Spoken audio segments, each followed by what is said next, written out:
আমরা প্রথমে ঘাড় ব্যথা নিয়ে বলি, তারা কিন্তু এই ধরনের এক্সারসাইজগুলো করতে পারেন। সুপ্রিয় দর্শক, আসসালামু আলাইকুম।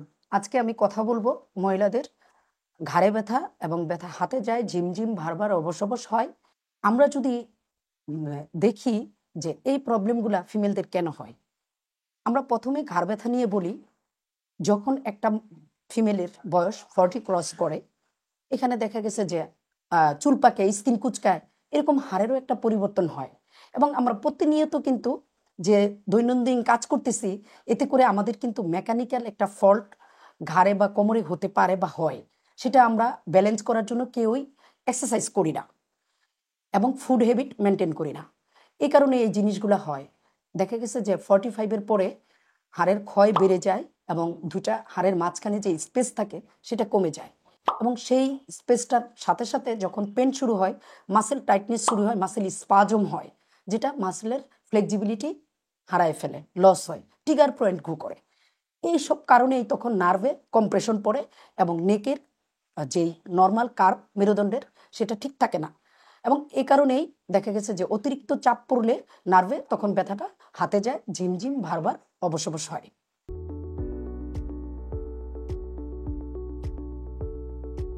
কারো যদি এই ধরনের প্রবলেম হয়, আপনি অবশ্যই একজন অর্থোপেডিক্স বা নিউরোমেডিসিন দেখাবেন, দেখাই কিছু মেডিকেশন নেবেন, রেস্টে থাকবেন। বাট আপনাকে 2 সপ্তাহ বা 3 সপ্তাহ পরে অবশ্যই যখন আপনি আপনার কাজে ফিরে যাবেন, আপনাকে ফিটনেস বাড়াতে হবে এবং রিহেব হইতে হবে।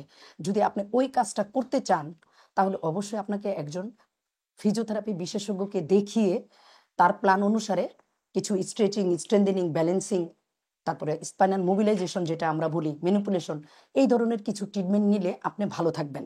তারা কিন্তু এই ধরনের এক্সারসাইজগুলো করতে পারেন। আশা করি সুস্থ থাকবেন এবং উপকার পাবেন।